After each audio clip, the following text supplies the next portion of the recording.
तो MP board वाले बच्चों चिंता मत करो, मैं आपके साथ खड़ा हूं। और सुबह जो पेपर है उसमें अपन ब्रह्मास्त्र, आपके लिए ब्रह्मास्त्र की तरह, ठीक है, एक क्वेश्चन पेपर लेकर आया हूं। यदि इस पेपर को आपने कंप्लीट करके गए ना, तो विश्वास करो आराम से 50 से 60 नंबर इसी पेपर में से बैठ जाएगा। चलिए शुरू करते हैं। इससे पहले भी मैंने आपको ए सेट, बी सेट, सी तक अपलोड कर दिया है, नहीं देखा तो डिस्क्रिप्शन में लिंक है, कॉल करके पीडीएफ भी ले सकते हैं। पीडीएफ का चार्ज रहेगा आपका मात्र 80 रुपये, एक पीडीएफ का हिंदी के लिए बस 80 रुपये, और उसमें से आउट पेपर चला जाए तो वो मेरी जिम्मेदारी। आराम से शांति से करना, मैंने ये नहीं कहा असली है, बाकी चीज़ें आप निश्चिंत रहो, पेपर पूरा बैठेगा। फसल कविता के कवि है, फसल कविता के जो कवि है जयशंकर प्रसाद है, नागार्जुन है, सूर्यकांत त्रिपाठी निराला है कि गिरिजा कुमार माथुर है। कौन है? नागार्जुन है। फसल कविता के जो कवि नागार्जुन है, सूर्यकांत त्रिपाठी निराला की गिरिजा कुमार माथुर की कौन है? तो यहाँ पर आपका आ जाएगा नागार्जुन। ठीक है, चलिए आगे बढ़ते हैं। वीर रस का जो स्थायी भाव है, वीर रस का स्थायी भाव, तो वीर रस का जो स्थायी भाव है वो आपका हो गया, यहाँ पर देख सकते हैं वीर रस का स्थायी भाव है उत्साह। बाल गोविंद भगत, बाल गोविंद भगत जो गाते समय क्या बजाते थे? तो बाल गोविंद भगत गाते समय खंजड़ी बजाते थे। क्या बजाते थे? खंजड़ी। ठीक है। शब्द शक्ति कितने प्रकार की होती है? तो शब्द शक्ति होती है 3 प्रकार की, अभिधा, लक्षणा और व्यंजना। हिरोशिमा कविता में कहाँ की त्रसाती वर्णित है? तो हिरोशिमा कविता में बम विस्फोट की त्रिशती वर्णित है। हो गया। विनय पत्रिका के कवि का क्या नाम है? विनय पत्रिका के कवि का नाम है तुलसीदास। प्रयोगवाद के जो कवि है वो कौन है? नागार्जुन है प्रयोगवाद के कवि। 4 चरणों में मात्राओं वाले छंद को अपन कहते हैं सममात्रिक छंद।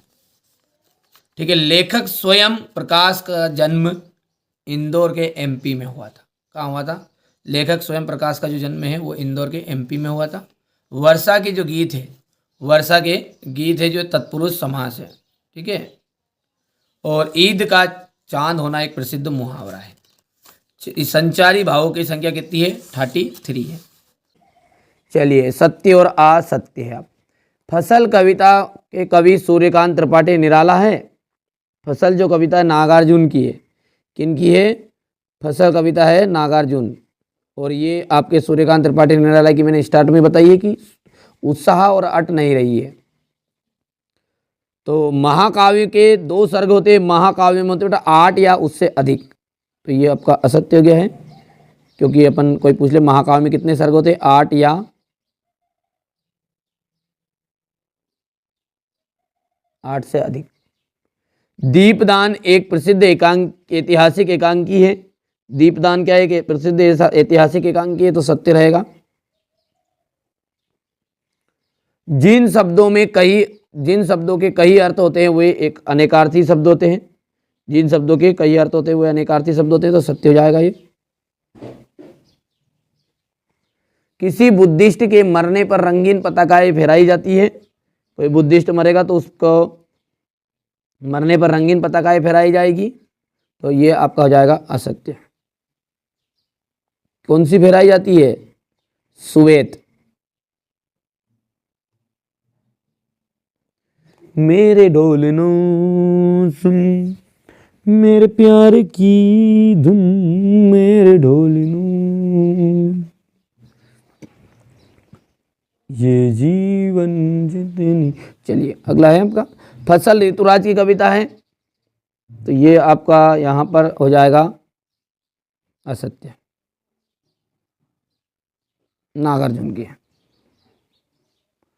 चलिए यहाँ पर आप देख सकते हैं सूरदास का आपको जोड़ी मिलान करना है, तो सूरदास की जो रचना है वो सुर सारावली है, साहित्य लहरी है, अकड़ बम बम बम लहरी सुर सागर है। जहाँ आप प्रस्तुत कथन से प्रस्तुत का बोध हो, जहाँ आप प्रस्तुत कथन से प्रस्तुत का बोध हो, वहाँ अन्योक्ति अलंकार होता है।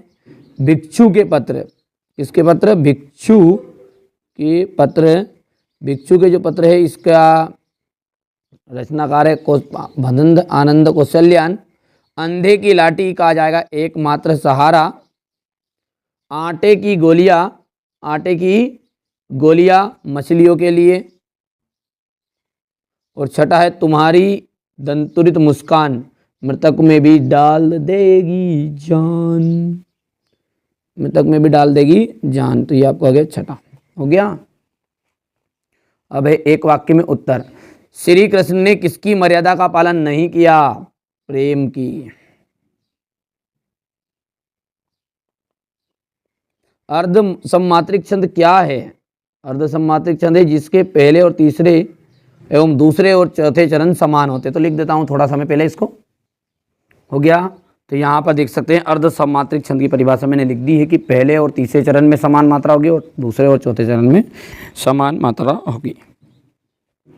नेताजी की मूर्ति पर सरकंडे का चश्मा किसने लगाया? तो किसने लगाया होगा? तो किसी बच्चे ने लगा दिया होगा। तीसरा हो जाएगा किसी बच्चे ने। कब लगाया होगा? जब जो कैप्टन चश्मे वाला था वो मर गया था, उसके बाद में की बात है ये ना, किसी बच्चे ने लगाया होगा। हो गया इतना। चलिए इसके बाद में अपन फिल्म देखते हैं आगे की। तो आगे क्या है हमारा? समास के भेद बताइए। तो समास के होते हैं 6 भेद, सब जानते हैं। ये हो गया 6। माता का अंचल कहाँ की संस्कृति का अंकन हुआ है? देहाती संस्कृति ने, गांव की।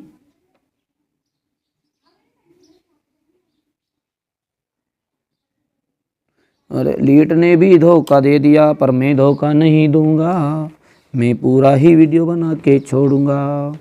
देहाती संस्कृति।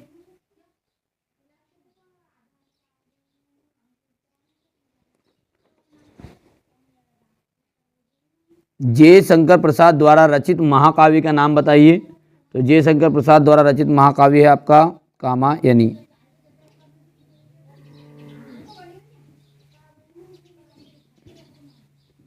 कामायनी रहेगा भैया, थोड़ा सा छोटा करना पड़ेगा, है ना। ये हो गया। क्वेश्चन नंबर 6 को देखते हैं। ये तुम। चलिए अब अपन देखते हैं इसका पूरा सॉल्यूशन भी देता हूँ साथ में, ताकि दिक्कत नहीं आएगी किसी बच्चे को, है ना। चलिए निकाल लेता हूँ थोड़ा सा मोबाइल में। यहाँ पर देख सकते हैं आप 2 प्रगतिवादी कवियों के नाम और उनकी एक रचनाएं। तो नागार्जुन का जाएगा युगधारा, सतरंगे पंखों वाली, प्यासी पतराई आंखें। केदारनाथ अग्रवाल का जाएगा युग की गंगा, फूल नहीं रंग बोलते हैं। 4 दिए हैं, 4 में से जो 2 लगे अच्छे वो कर देना। इसी के नीचे है आपका, यहाँ पर देखिए ये अथवा वाला क्वेश्चन है। तो कौन सा क्वेश्चन है? थोड़ा सा हिंट बता देता हूँ। प्रयोगवादी काव्य की विशेषता है। तो बच्चे ने यहाँ पर हेडिंग डाली प्रयोगवादी काव्य की विशेषता है। आपको हेडिंग डाल देनी है प्रयोगवादी काव्य की विशेषता है, और लिख देना सामाजिक यथार्थ का चित्रण, ईश्वर के प्रति अनास्था का भाव और नारी के प्रति मुक्ति का स्वर। बस खत्म। ठीक है भैया। अब अगला देखिए क्या कह रहा है वो, कि तुलसीदास और सूरदास की काव्यगत विशेषताएं निम्नलिखित बिंदुओं के आधार बताइए। तो यहाँ पर मैं इसको थोड़ा सा नीचे रख देता हूँ ताकि आप पूरा पेपर अब एक साथ अपन देख भी लेंगे।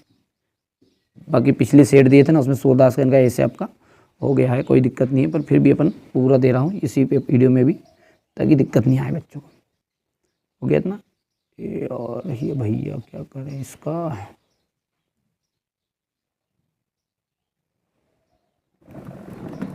हो गया। चलिए इसके बाद में अपन हो गया।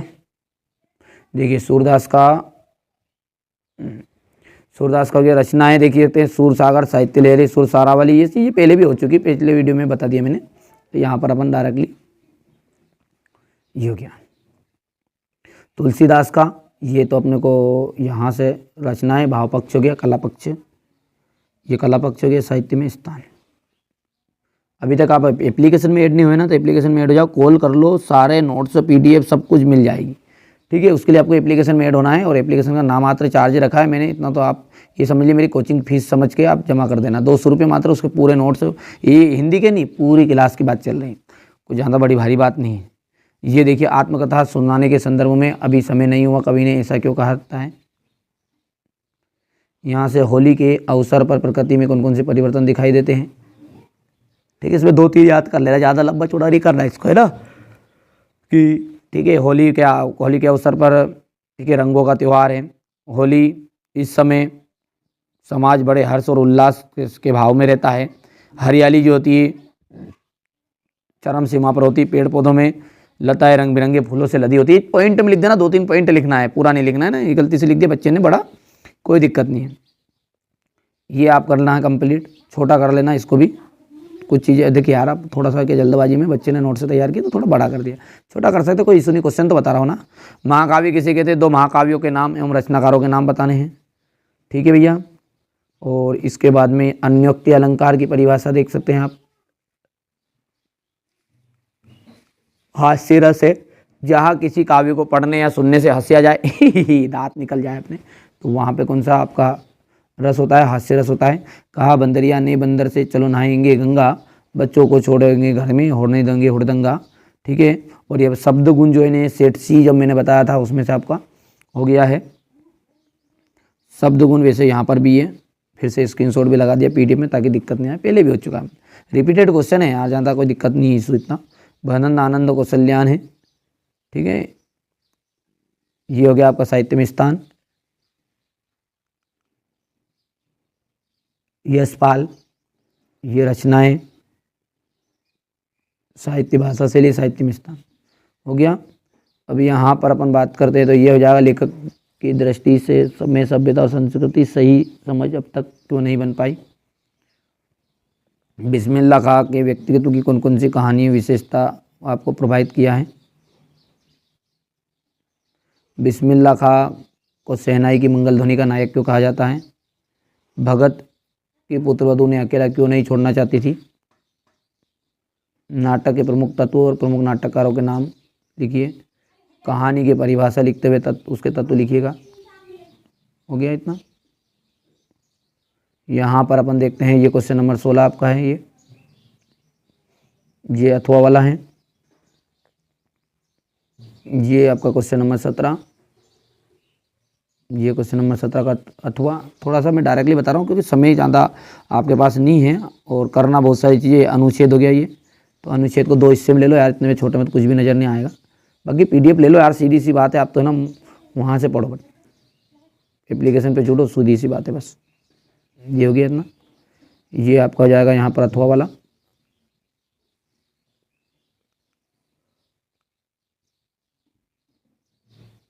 यहाँ से हो गया है। ये क्वेश्चन नंबर 10 है आपका, ये अथवा रहेगा। ये कौन सा हो गया है? सॉरी, ये संदर्भ प्रश्न व्याख्या होगी क्या? 18 हो गया। 18 के बाद में ये क्वेश्चन नंबर आपका 19 है। 19 के लिए देखिए यहाँ पर अपन देख सकते हैं, इसमें मोबाइल में बता देता हूँ, इसमें पेपर को। ये है लखन कहे बोला मर्दबानी, ये हो गया, वो कर लोगे। ये खेती बाड़ी वाला है, तो क्रियाक्रम वाला है, बेटे की क्रियाक्रम के बाद में ये हो गया क्वेश्चन, और ये रहेगा इसका आंसर।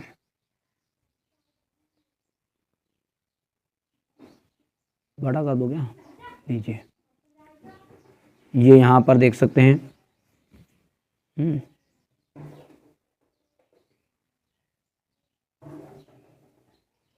हो गया।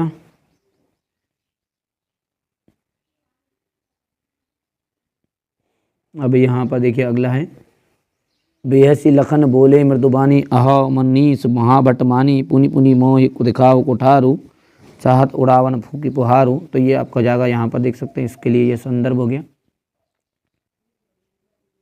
ये प्रसंग है, ठीक है। और मैं ऐसा होगा तो इसको थोड़ा सा इसका सेपरेट वीडियो बना के भी डाल दूंगा, कोई इशू नहीं है। बाद में अंत में, या तो फिर यदि आप लॉन्ग वीडियो को देख रहे हैं तो लॉन्ग वीडियो में मैं अंत में ये सारी चीज़ें डाल दूंगा, कोई इशू नहीं है इसमें ना, मतलब समझा के। बाकी क्या समय कम है, वैसे आपने पढ़ाई की है इसके बारे में, वैसा नहीं कि नहीं पढ़ाया, अलग से कोई आया था ही नहीं कि सिलेबस से ही है, कोई मैं अलग से थोड़ी ले आया, कि यूपी बोर्ड का थोड़ी है, एमपी बोर्ड का ही है। चलो देखिए,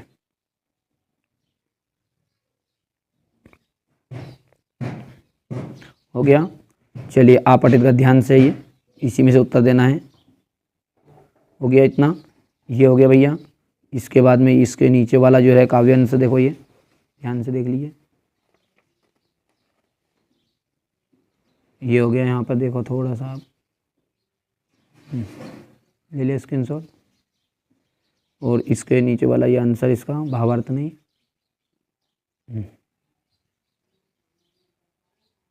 ये आपके अवकाश है इसी के लिए। बाकी ये चीज़ तो आती भी है बच्चों को। ये हो गया।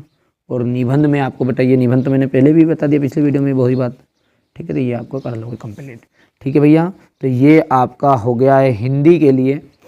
हिंदी के लिए मैंने एक सैम्पल पेपर जो था ना वो डी बता दिया। कोई पेपर असली के लफड़े मत पढ़ो, मैं अभी भी कह रहा हूँ, मौका है आपके पास में, ठीक है। चैनल के साथ जुड़े रहो। ये चैनल जो है ना हमेशा आपके लिए तत्पर कार्य करता रहेगा और आपका ही सपोर्ट चाहिए। और ये आपका चैनल है, यदि आप चाहो इसे आगे बढ़ाना तो बढ़ा दो, नहीं तो कोई बात ही नहीं।